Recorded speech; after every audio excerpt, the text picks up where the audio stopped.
of this 7th annual scientific meet organized by Borivali Medical Brotherhood, MEDIMEET 2022. We all are considered as gods, but we all know we cannot take that position. But yes, before we start any good deed, we start any event, we also have to go down to the Almighty so that the Almighty can bless and make us more successful in our profession. So to start, can we have the Ganpati Vandana please?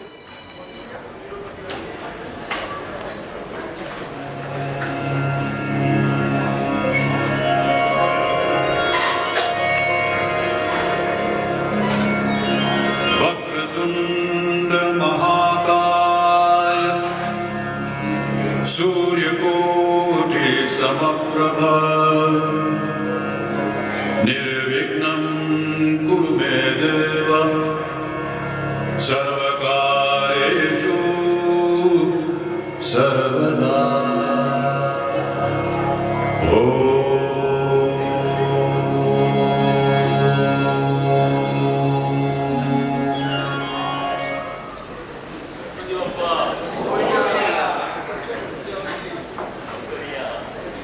तुम्ही पण लवकर या पुढच्या वर्षी all our MEDIMEETs.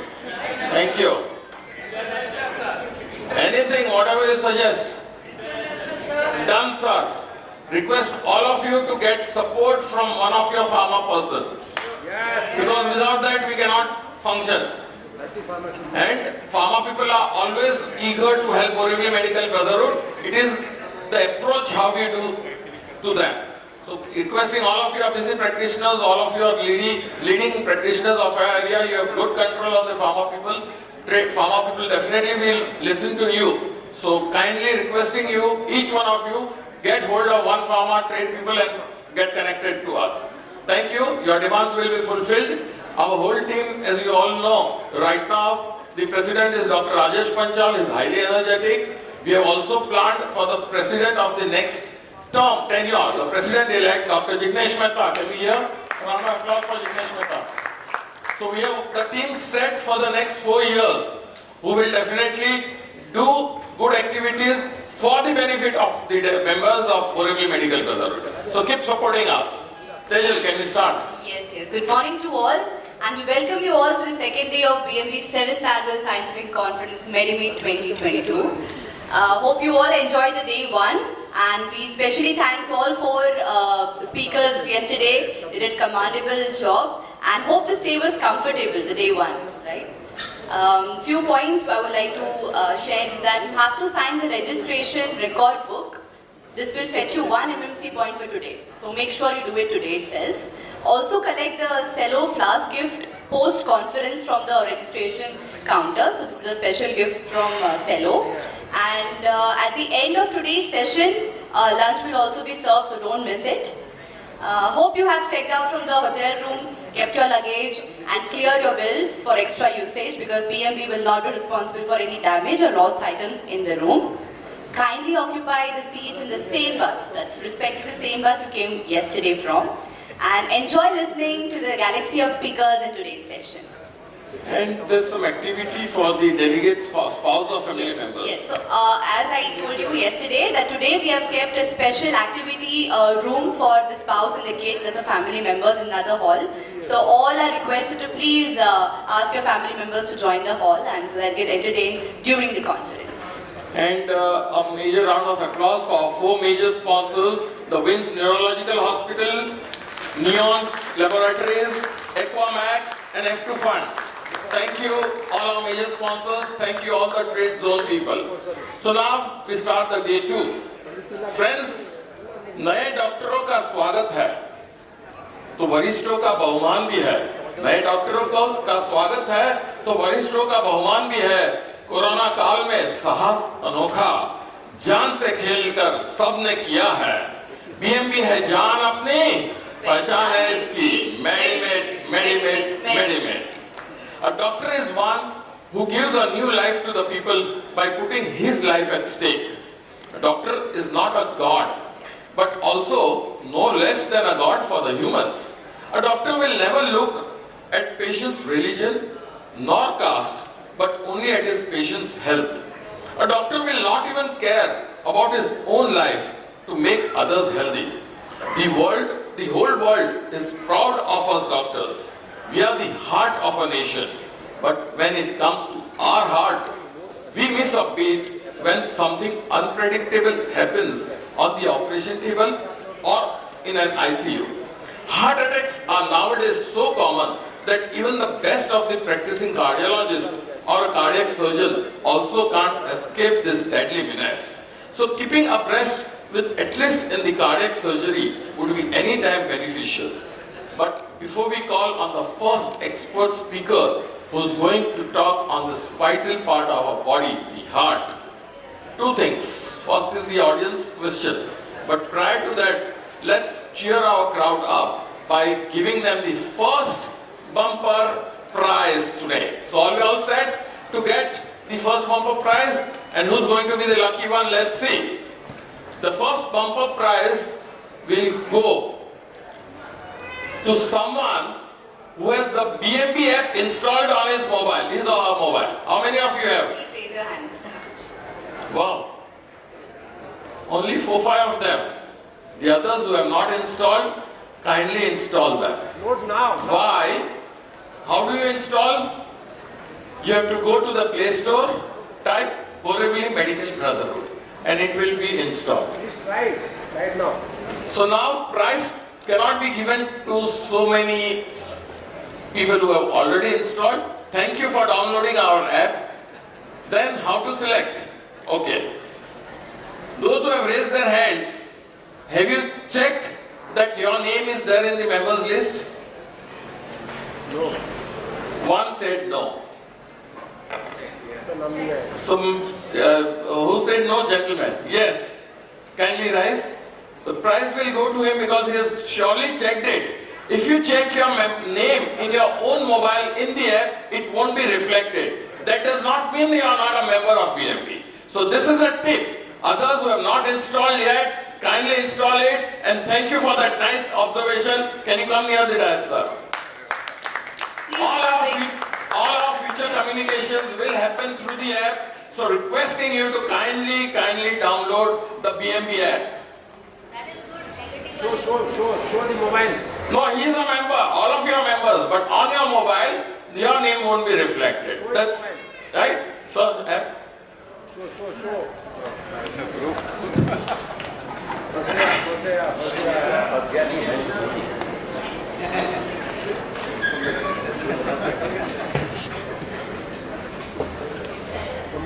Yes, it's there. Good. Congratulations. I would request Dr. S.N. Trivedi sir to come and give the first bumper prize sponsored by Royal Printers. Please give a big round of applause for him. And kindly download the BMB app. As you all know, the SMS facility has been stopped. We are communicating through an official group on the WhatsApp. So kindly stay connected in that group, and henceforth our communications will be via the BMB app. Sir, tagline.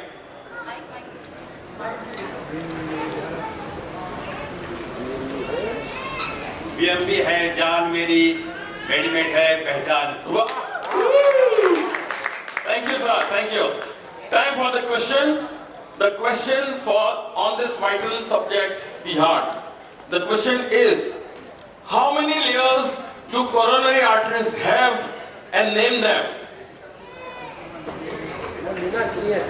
How many layers does the coronary artery have, and name them?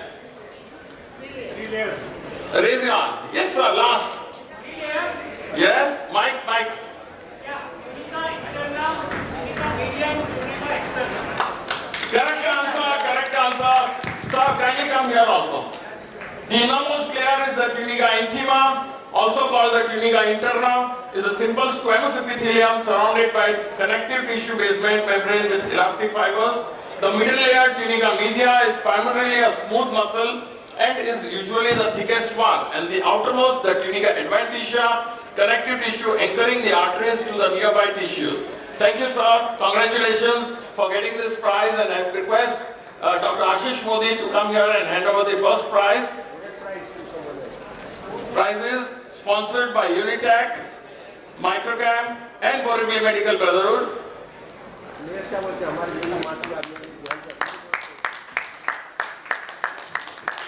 Sir, tagline. For speakers who are new today, BMB जान मेरी पहचान पहचान है इसकी मेडिमेट. this is the tagline, sir. You designed for BMB Medical Brotherhood. BMB है जान हमारी, पहचान है इसकी. MEDIMEET, MEDIMEET, MEDIMEET. So Tejal. Yes, moving forward, I call upon the moderator of the next session, Dr. Ganesh Shenoy, to come on the dais.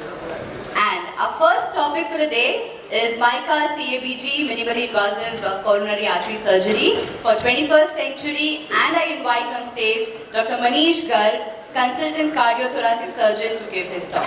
Please, sir. Can we please have the introductory video? Consultant cardiovascular and thoracic surgeon practicing in Mumbai. My area of interest is adult cardiac surgery, with special emphasis on high-risk cardiac surgeries and complex cases. I practice at Bombay Hospital Marine Lines, Holy Spirit Hospital and Delhi, and in the western suburbs, Tunga Hospital, Nama Hospital and Bhaktivedanta Hospital. Thank you.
Good morning, friends. My name is Dr. Manish Garg.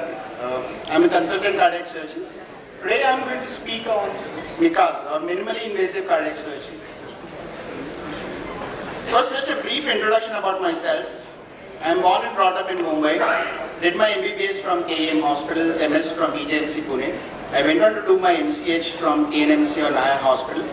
I completed my DNB as well and worked at Sion Hospital for a few years. After that, I went to Canada, did my fellowship in cardiac transplants. I did my fellowship in minimally invasive cardiac surgery from Royal Melbourne Hospital in Australia. Currently, I'm working as a freelancing cardiac surgeon, predominantly at Bombay Hospital, Holy Spirit Hospital, Tunga Hospital, and a couple of other hospitals in the western suburbs. So what exactly is CABG?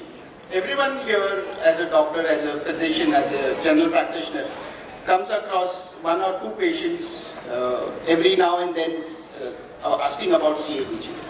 So CABG is nothing but a heart bypass surgery which creates a conduit or a bypass around the blocked part of the artery to supply blood to the heart muscle. This surgery commonly is known as a bypass surgery. As you can see from the diagram, that we are using the left internal artery in this case to bypass the blocked artery, or we use a saphenous vein graft to do the bypass surgery. Why do we do the bypass surgery? What are the goals for CABG? It is to achieve maximum or complete revascularization of the myocardium, which has a more than 50% stenosis in the coronary artery. It also alleviates the symptoms. It increases and improves the quality of life and prevents sudden cardiac death. Today we are going to talk about the following things. Firstly, the basic concepts of CABG. What are the demerits of conventional CABG or the on-pump CABG? What is a off-pump CABG or an op-cap? Various confusing terminologies which a practitioner encounters, like in mid-cap or a T-cap or a per-cap. What is the mid-cap technology or the CABG for the 21st century? And the short-term views on the hybrid CABG. Before going on to the bypass surgery, let's have a look at the heart vessels. So there are predominantly three main arteries of the heart. The most important of them being the left anterior descending artery, or the LAD as we call it. The other two being the circumflex artery and the right coronary artery. What are the conduits that we normally use for CABG? There are two types of conduits. One is mainly the arterial conduit. The second is the venous grafts. The arterial conduits is either an internal mammary artery, which is taken from the left side of the chest wall known as the lima, or on the right side of the chest wall known as the rima. We'll talk about the arterial conduits a little bit later. Or it can be a venous conduit like the saphenous vein, which is harvested either from the thigh or from the leg. Sometimes we use an arterial conduit from the forearm known as the radial artery as well. Coming to the on-pump CABG or the conventional CABG. This was the CABG which we started doing in early 1960s and have been doing till date. But over a period of time, we have realized that this causes a lot of complications, and hence it has been outdated now. This conventional CABG involves these 10 steps regularly, that is a sternotomy, harvesting the arteries and the vein grafts, cannulation going on cardiopulmonary bypass machine, doing the procedure on an arrested heart. We arrest the heart with the help of this one machine known as the cardiopulmonary bypass machine. We do the procedure, we wean the patient off this machine, we reverse the heparin with protamine, close the sternum and shift him to the ICU. What are the advantages of this conventional CABG? So the positives are it has a good pain relief or angina relief in 90% of the patients, a good angina-free interval at 10 years of around 80%, lower incidences of restenosis as compared to PCI or as compared to stenting. So definitely CABG scores over a stenting. Less incidence of MACE. But since we were doing these surgeries on pump or using the cardiopulmonary bypass, it did come with a baggage of not so good things. So the negative points were it required a few days of stay in the ICU and almost a week in the hospital. It required almost 1 to 3 months time for full recovery, and had a good incidence of complications amounting to 5 to 10%, mainly being neurological or kidney injury. What was the reason for these complications? So the main reasons for complications were, one was aortic handling. That is, when you were clamping the aorta, it used to lead to microemboli, which could cause neurological damage. The second main reason of complications was the use of that heart-lung machine known as the cardiopulmonary bypass machine, which leads to formation of a lot of clots, microemboli, destruction of the platelets, increase in systemic inflammatory response, and a large incision which would lead to a lot of wound infection in the post-operative period. So to mitigate all of these effects, we came up with something known as an off-pump CABG. Before we discuss off-pump CABG, let's have a quick look at lima or the internal mammary arteries. Why is lima unique? Why is it such a nice thing? Because this particular vessel, which is right next to your chest wall, is resistant to atherosclerosis. Because of a near continuous elastic lamina, it releases prostacyclins, nitric oxide, and it has platelet inhibitors. So it is very, very less muscular as compared to the other grafts like the radial artery. So the chances of it going into spasm, chances of it developing atherosclerosis later on in life is negligible. It has a patent origin from the subclavian artery, so there is no need for a proximal anastomosis, and it has a good length which we can use to anastomose all around the heart. So if you look at the patency rates of the conduits, we see that the saphenous vein graft has a good 1-year patency of around 90%, but the same saphenous vein at the 10 years interval is only around 50% patent. Same thing for the lima. The patency rate at 1 year is more than 98%, and it is more than 90% patent at the end of 10 years. That's why lima or rima is a beautiful conduit when used for coronary artery bypass grafting. So what exactly are these lima and rima? So as you can see from this picture, these are the two mammary arteries which arise from the subclavian artery right next to the chest wall. The one on the left side is called lima, or the left internal mammary artery, and the one on the right side is called rima, or the right internal mammary artery. What we do in off-pump bypass surgery is, we take this rima on the right side, the one in the dark arrow, we cut it and put it on the lima and make it a Y. And then we use that Y to turn around the heart to anastomose on the OMs and the right side grafts. So this gives a beautiful advantage of a total arterial revascularization, and the benefits are long term. So this is a small video depicting how a lima-rima Y is created.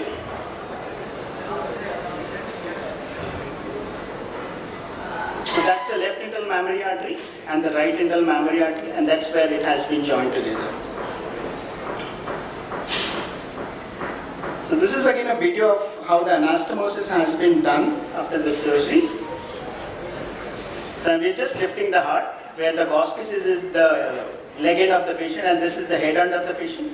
That is the lima anastomose to the LAD. Where my forceps is indicating now is the lima-rima Y that have been done at the pulmonary artery level, and the lima going all the way to the posterior descending artery, or the PDA. So this we do on a beating heart. As you can see, the heart is beating when the entire surgery is performed. So once this is done, once the patient is discharged, you can be rest assured, you can just send the patient back to where whatever he wants to do, because nothing is going to go wrong with this patient now for the next at least 30 to 40 years.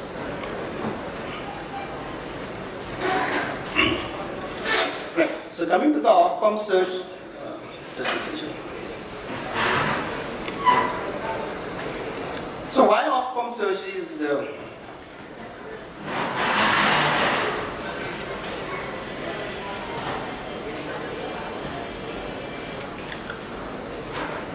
right. So why off-pump surgery? So majority of the side effects of CABG which were done on pump are mitigated because no use of cardiopulmonary bypass machine, so no chances of microemboli or neurological problems or kidney problems. There have been numerous trials. You can go through the Google and they will tell you that off-pump CABG is far superior than a conventional CABG. Though it is technically challenging, hence very few people practice in the city. But an aorta-free surgery like a lima-rima Y, which I just showed you, has a proven advantage and long-term benefits for your patients. Coming to the 21st century, so as the surgery for CABG advanced, the demands for the patients also increased. So they started demanding for smaller incisions. They started wanting to go back to work early. They wanted something which is more cosmetically appealing rather than a big 30 centimeter cut down the center of the chest. They wanted similar complications or lesser complications and outcomes as comparable to a non-off-pump CABG. So this gave rise to something called as a minimally invasive CABG, or the surgery for the 21st century. This is nothing but an off-pump CABG which is safely performed without a full median sternotomy. So you don't have a big 30 centimeter cut down the center of your chest. Rather, a small cut on the left side of your chest. So there are a lot of confusing terminologies which patients might come and ask you, what exactly are these? So something called as an OPCAP is an off-pump CABG which I just mentioned. Next common terminology is MIDCAP, which is nothing but a minimally invasive direct CABG, which is known as MIDCAP. Third thing is a PERCAP, or a port access CABG, which is now outdated and no longer being performed. So this thing can be taken off. Next thing is a TCAP, or a totally endoscopic bypass surgery.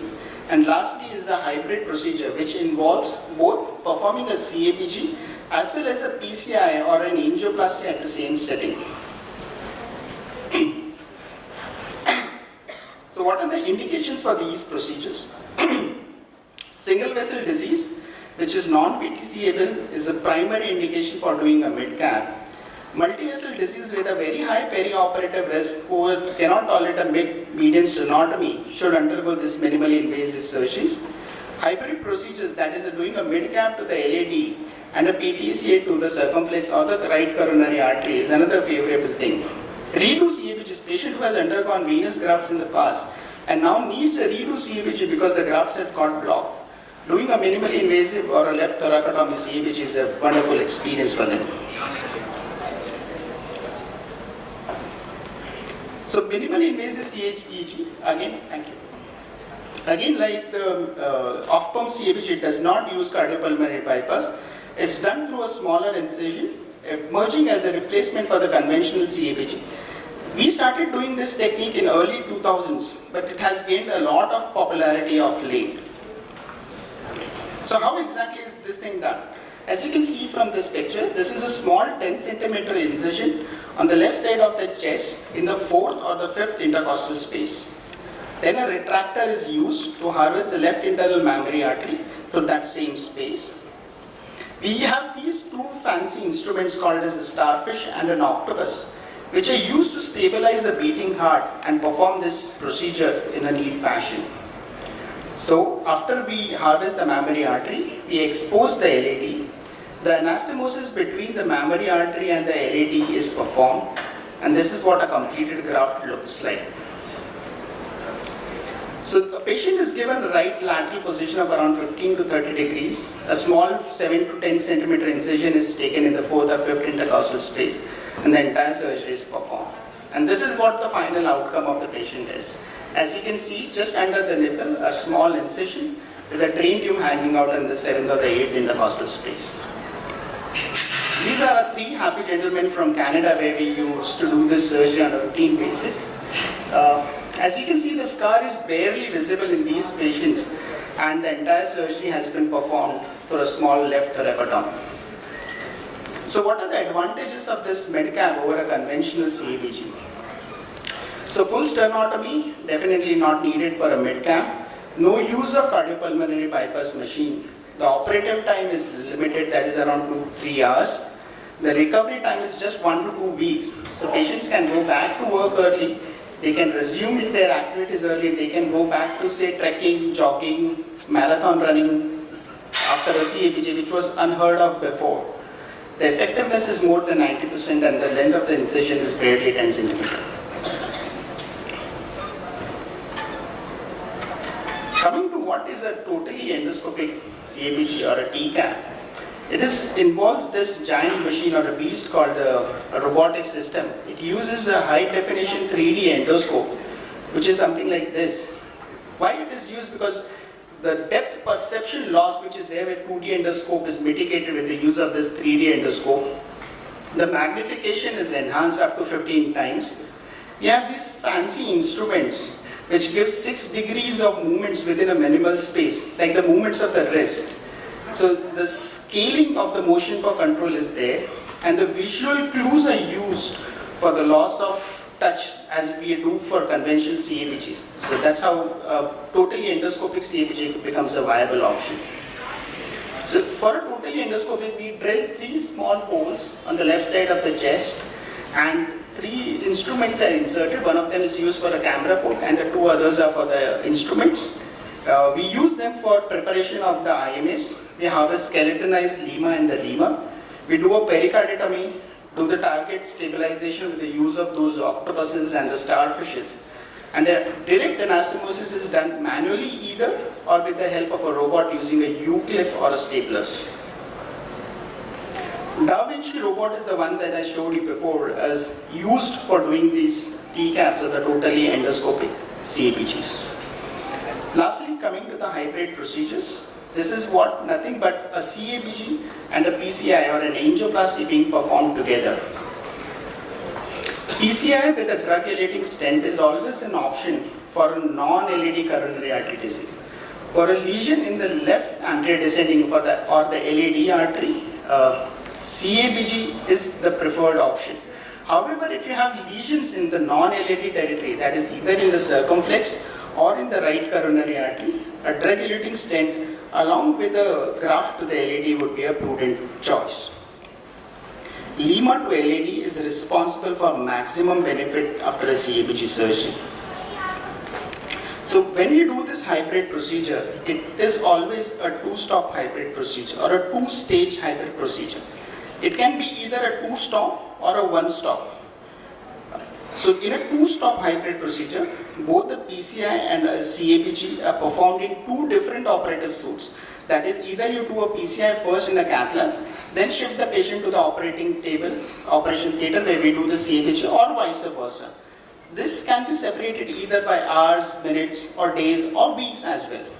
Whereas in a one-stop operation hybrid procedure, both the CABG as well as the PCI are performed in the same operating suite. So the patient is not shifted from one theatre to the other or from one cath lab to the operating theatre. Instead, both the things are performed in the same suite. Why the hybrid procedure? Because shorter intubation times, patient does not have to be intubated multiple times, shorter ICU stays, overall saves the cost of the patient, return to work is greatly improved, patient satisfaction scores much higher, and similar patency for the target vessels. This is what exactly a hybrid suit looks like, where you can see a cath lab C arm on one side and a Da Vinci robot with a totally endoscopic setup on the other side. We don't have such a hybrid suit as of now in Bombay. This is a picture from my training in Australia, in Royal Melbourne, where we had this operating suit. But definitely we would like to set up one. So coming to the take-home messages from today's talk is, Lima Y is the gold standard for CABG. Why? Because of the proven long-term patency of the surgery. Beating heart surgery is also known as the off-pump coronary artery surgery. Off-pump surgery, which is done in a minimally invasive fashion without splitting the sternum, is known as a mid-cap. Other minimally invasive surgery is a total endoscopy with the use of a Da Vinci robot system. Op-cap or an on-pump surgery, definitely off-pump surgery scores way superior and has to be done, and on-pump should be discarded now. Hybrid OT system is a promising concept, should be get into that system. And a high-risk surgery, consider minimally invasive surgery because it definitely scores over a conventional surgery. Thank you, gentlemen. Questions?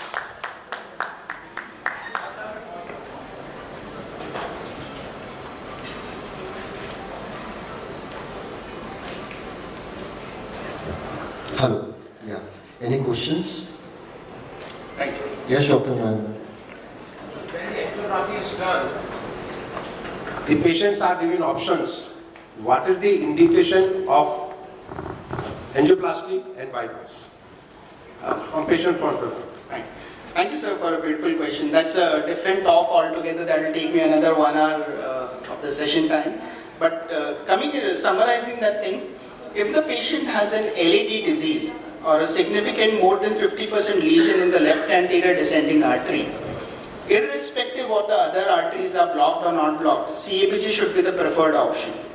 If the disease is non-LAD, that is the LAD artery is spared and the disease is there in the circumflex artery or the right coronary artery, then CABG or PCI can be given as an option.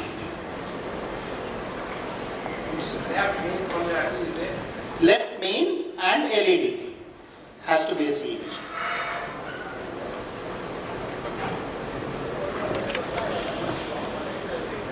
Thank you, Dr. Manish. I have a question regarding the T-cap versus the off-pump cap. Which is better statistically? So T-cap is nothing but an off-pump which is done through a robotic system. Okay. If we see recovery by T-cap is definitely scores better because the chances of hospital stay is greatly reduced. But if you compare the costing, the T-cap is thrice as expensive as an off-pump CABG. Okay, so the financial constraint is a one big thing for T-cap. So that's why not many centers are willing to invest in a totally endoscopic system or a robotic system for doing a bypass surgery. Another thing is the learning curve for T-cap is very steep. So not many surgeons prefer to devote that much of time learning the T-caps and doing it. Okay, thank you. Thank you, Dr. Garg. Thank you. Thank you, Dr. Manish Garg, for that excellent opening score. I would like to request our moderator, Dr. Ganesh Shenoy, to felicitate the speaker, Dr. Manish Garg, sir.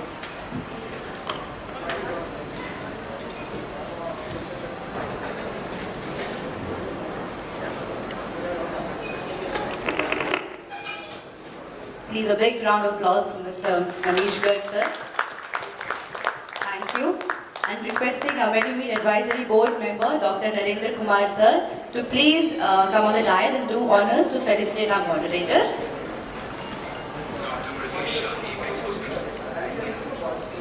Please, sir.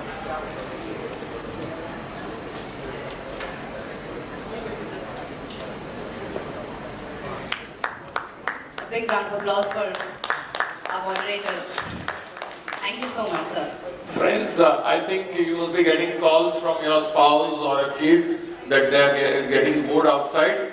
Kindly pass on the message to them. The activity for the family members of the delegates, the kids, the activity has already started on the first floor above this auditorium, and Dr. Jinal Mehta is there to coordinate everything. So kindly tell your spouse or the other family members to go upstairs and have a great entertaining time there. We have appointed an event manager who's going to entertain them all. Thank you. Yes, sir. We proceed with the next topic, sir. Before that, the question. Okay. I came across some best line written by a doctor. There is no happiness in medicine, and there is no medicine like happiness. But for being happy, there are a lot of chemical changes, Locha, going on at the cellular level in the brain. Let me ask you a question on this. We all know what are neurons, right? The question is neuron an excitable cell? Slide please. Is neuron an excitable cell? With yes, there has to be reason. So whoever knows the reason, kindly raise your hand. Yes, Dr. Sanjay.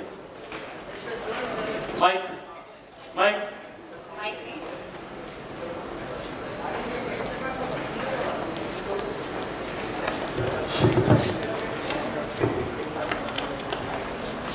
Dr. Manoj sir, the question asked is neuron an excitable cell? The answer is coming. Yes. At the joint, there are so many neurotransmitters like serotonin, dopamine are secreted, and it makes neuron to get excited. That's the only reason? That's the only reason, sir? Something else? Anything? Anyone else to add something partly right? Yes, sir?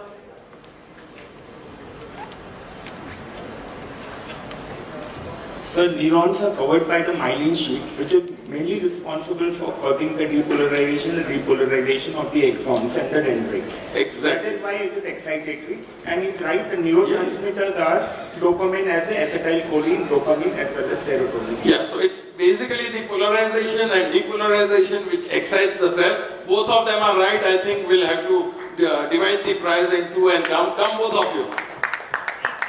I request Dr. Chaya Pangera to hand over the prize to them. Sir, don't worry, we won't divide. We'll do two prizes.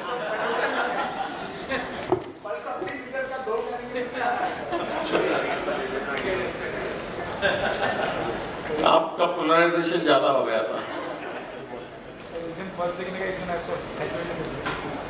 हाँ, you can get an exchange. Second. Sir, take line.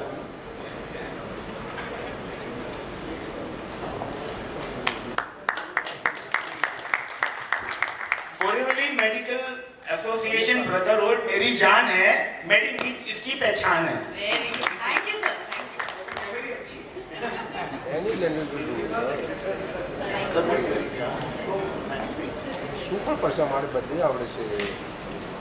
Borivali medical brotherhood मेरी जान है और मेडिमेट उनकी पहचान है. Good sir, thank you sir, thank you. Well said.